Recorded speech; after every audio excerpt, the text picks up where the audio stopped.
everyone, welcome back to my YouTube channel where we are going to make an attempt to get so disgustingly knowledgeable about African natural hair. It will be unreasonable for you not to love it. In today's episode, which is my very first one, yay! Which is my very first one, it's going to be inspired by an African proverb that says, to know who you are, you must first know where you come from. And my timelines are going to be based on slave trade. So we're going to basically look at what life was like for Africans and what hair care was like for Africans before slave trade, then during slave trade, and then after slave trade. So that brings me to the first question. What was African hair like? African hair care like before slave trade? We need to get into the characteristics of the hair of Africans from different parts of Africa. It depends on the climate within the area. First, we have West Africa. West Africa mostly have tightly coiled 4C, 4B hair, which is densely packed, voluminous. It has serious shrinkage when it's dry. And why is it like that? Because the climate there is hot and humid, tropical climate, which means that for them to preserve moisture, the hair needs to be curled and on the head really to protect the scalp.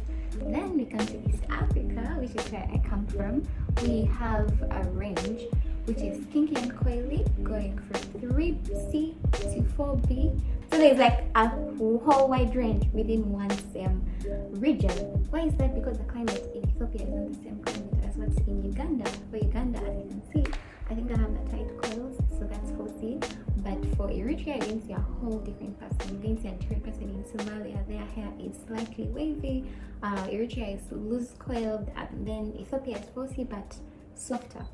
Then we have Central Africa, which goes between, it ranges between kinky to coily, type 4B, type 4C. It's tightly coiled, more like West Africa, but for it it's fragile and fine, yet it still looks thick. Their climate is dense tropical rainforest, which is hot and humid, and so they have similar characteristics to West African hair to protect the scalp again. Southern Africa, we go all the way from 4A to 4C. We have some looser textures in there, but we also have the kinky coily tight like mine in South Africa, all depending on where exactly they were born and the climate of that area.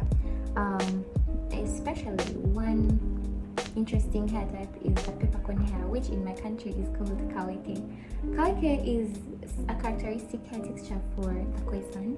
They have peppercorn hair and it's really tightly coiled, and these people have had to do a lot of oiling of their hair and protective styling because yes, the hair is actually really tough to work with. We also have North Africa. North Africa is countries like Egypt, Morocco, Algeria, Tunisia, so you can already tell that these guys have different hair because of their climate. They have dry desert and Mediterranean climate, and their hair, what they do, they cover their hair. I think you also know that because they're in a desert, they cover their hair to protect it from the sun, and their hair has less shrinkage, and they simply use oils to preserve the health of their hair. So we're talking loose curls, we're talking waves, we're talking straight hair, because those people come from Egypt, they have different hair. So it really brings me to the point of Africa has such a high diversity of hair textures, and that's amazing. That's really a rough sketch of what hair looks like in different parts of Africa. Yeah.